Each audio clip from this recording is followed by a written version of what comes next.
Today, folks, we're going to be replacing the wheel bearing on my truck. I'm no mechanic. I just researched this on YouTube. I watched a few videos that didn't look that hard. I have barely any mechanical experience, and I'm going to take you through the process as I do it.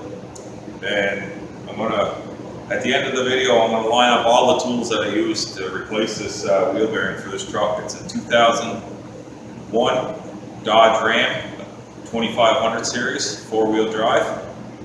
So let's get started and we'll do the steps together. First thing I'm going to do, folks, is pop off this here cap. I'll just use a pry bar. It just pops off. And then I'm going to loosen all the bolts before I jack the truck up. The next thing I'm going to do is I got to pull this cotter pin here, and then I got to loosen this nut. And you want to do all that before you take the weight off of the truck, so you don't be spinning the tires. Okay, folks, I got that pin pulled out. I loosened this nut off. This nut is 1 inch and 11/16. And these here are, I think they're 15/16. Now all that's loosened off, I'm going to jack the truck up and remove the tire. Okay, I got that all jacked up. I got the wheel off.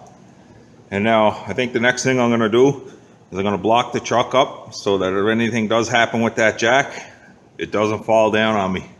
Okay, I got the blocks put underneath. That's just a safety thing, just to make sure it doesn't fall down on me when I'm working on it. So I think the next step is I'm going to unbolt the caliper and this here in the back, and then I'm going to get that off and hang it up. I'm pretty sure you got to pry that apart a little bit just so that it'll slide off the rotor, and then I'll disconnect that and hang it up. Okay guys, I'm just removing this caliper here. I'll show you. These are the bolts that are on the bottom. It's a 16 millimeter, and I think it's a 12 point that it takes. I didn't have a socket that would fit that. I ended up finding a wrench, just one top and bottom. It was let me get in here, sorry about that. There it is there. I did end up getting them loosened, so I just got to take them off. And then what I'm going to do is pry that caliper open a bit to release the pressure, and then it should slide off. And when it does slide off, what I'm going to do is just hang it up with a piece of wire so that it's, or sit it on something so it doesn't fall off. I don't want to break no brake lines. I did end up getting that caliper off there. I got it jammed right in there. I don't think it's going to go anywhere, but I'm going to wrap a piece of wire or something around it to make sure, because I know these here brake lines, they look pretty good, but it is almost a 20-year-old truck, so I'm just going to make sure I don't want nothing else to break. Okay, now that that's tied up and it's not going to go nowhere, I'm just going to pull off that rotor there, and we'll see what's behind it. Okay folks, I just want to show you the movement. See the movement in the bearing? It's definitely bad. You can see it going there. So that's what we're going to be pulling out, and I'll show you once I get that. Okay, folks, the next thing I got to take out, there's 4 bolts there. Probably the same size there, I'll let you know for sure. But there's 2 on this side, 2 on the other side. That's what's actually holding the bearing on. And then this is holding the axle, the drive there. So I'm going to pull that off, and then once I get them undone, I got a feeling they're going to be hard. They look like they're rusted on there. So I'm going to spray them, let them sit for a bit, and once I get them off, I'll show you what the next step is. Okay folks, I got the 4 bolts in behind here. I got them out. One quick thing I can tell you is, if you're going to do this, if you can the day before, spray them really good with penetrating fluid. They were in there pretty good. I had to let them sit for an hour or 2 with the penetrating oil on it, and then they came right out. But other than that, it's pretty good. So now all I got to do is take this nut off right there. I'm going to unscrew that, and then I should be able to pull this out. But I noticed that the ABS sensor wire is here, and it runs up inside the truck somewhere, so I got to find that and disconnect that ABS wire. So I'll show you that once I find it. This ABS wire here, for some reason, wraps all the way down. It connects, there's about 10 different push plugs and connectors goes all the way up underneath the hood and connects underneath there. I'll show you the connection. I don't know why they did it like that. It's you know, it seems to be a long wire. They could have just put the connection somewhere here. Maybe they did it just so it's not owed underneath. But anyway, I'll show you the connection up above. That's the connection there. It's up underneath the hood by the air filter on this truck. So I'm going to disconnect that. I'm pretty sure it's just a little plug. You just got to pop the clips and then pull it out. And I'll just do that. And then I'll show you once we start taking it apart. That wire disconnected, pulled out. You can see how long it is. It goes up underneath the inside, and then all it is just a push connection. Really simple. I'm guessing the reason they made the connection up underneath is keeps everything out of the mud and the water and from corroding and everything. So that's it. So now I'm going to pull that nut, take that off, and then I'm going to try to pull the bearing out. Well, so far, folks, this thing's being a nightmare trying to get it out. I keep hitting the back of it with the hammer, and I got a chisel that I just work my way around the whole thing here. Just started working each corner where the nuts were, getting the chisel in, putting some penetrating oil in there, just trying to ease it out. And I think it'll go. I just got to keep at it, and then eventually we'll get it out of there. And I'll show you once I get it apart. Okay, I finally got that bearing out. So all I'm gonna do here right now is just clean up all around here. I got a wire brush from my drill. I'm just gonna clean up inside all around this whole thing, get it nice and clean. This is the old bearing here, you can see. And right there, it's all chewed up there. It's all in the back. So this here is the dust guard, I think it's called. So that's pretty chewed up too. I'm going to see if I can get another one, but if I can't, I'm probably just going to try to straighten this one back out, clean it up a bit, and I'll use this one again. I'll put it back on. So here, folks, is what I used to clean it up. Just use the brush on the drill. Cleaned all around inside. Now I'm going to put a little bit of grease on everything and slide everything back together. New bearings on. I had to run the ABS sensor in behind here. Make sure you put that in first, get that wire in, and then I got the bolts, or the nuts there, bolts I guess. I just hand tighten them, and then I'm going to crank them on with the ratchet. So that's a 9/16 12 point on this truck. Okay, folks, I got the 4 bolts in the back, all tightened up. I put some grease in between, grease on the bolts as I put everything in. Hopefully the next time I have to do it, nothing seized up. I put this nut back on with the washer. I screwed it in, and there's a little hole there for the cotta pin. So the next thing I'm going to do is make sure that cotta pin's in.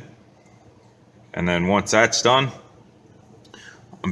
all I really have to do after that, I gotta put the caliper back on, which is only 2 bolts, and then I'm going to run this back up, follow the brake line the way it was before, and plug it in.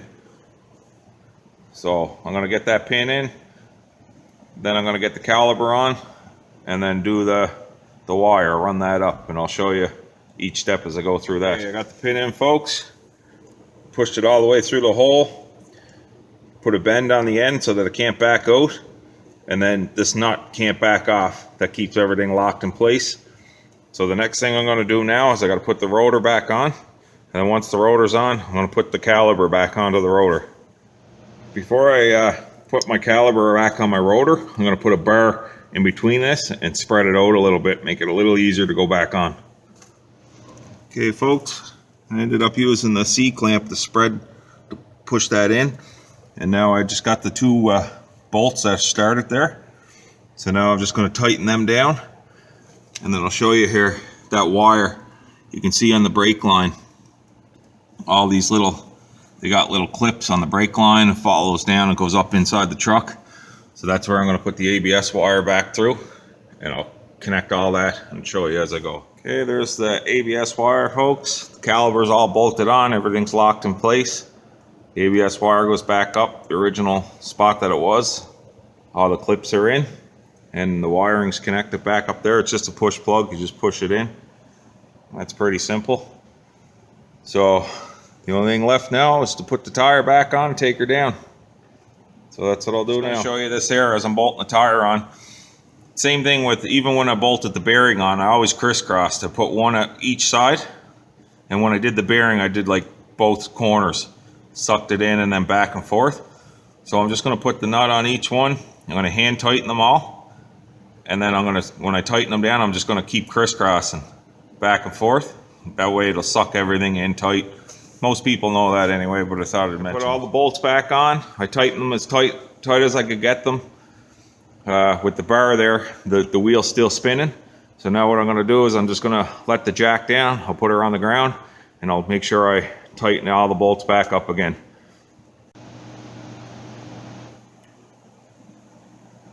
Okay guys, these are the tools I use to replace that wheel bearing. Not a whole lot of tools. Obviously the wheel bearing, that's the old one. The new one's on the truck. I use the jack to jack the truck up. This one here, 15/16 socket. I use that to take the wheel nuts off the truck. This one here is a 1 11/16 socket. That's to take the nut off of the axle because it is 4-wheel drive. This one here is a 16 mil, but it's a 12-point socket, and that is to take the caliber off the truck. This one here is a 9/16 12-point. That's to take the 4 bolts that are off the bearing, to remove the bearing from the truck.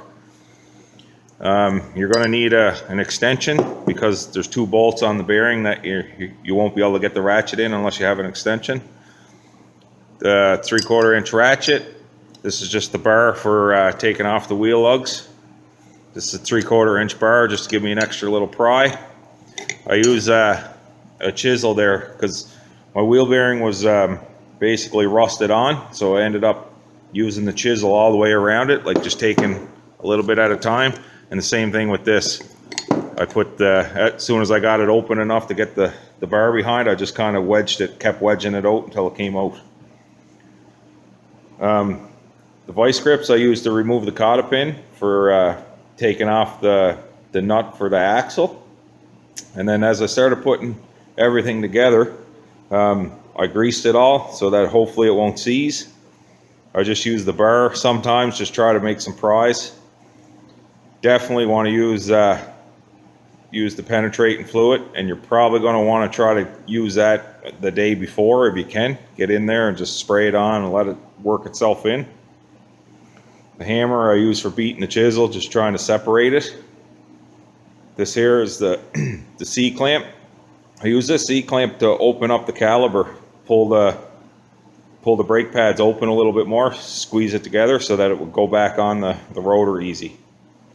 And this here is the drill I used. I just got a wire brush for the drill. I use that to clean up all inside and all around the where the bearing goes back on. And then obviously just a light so I could see a little bit better. And that was it. There wasn't that much tools.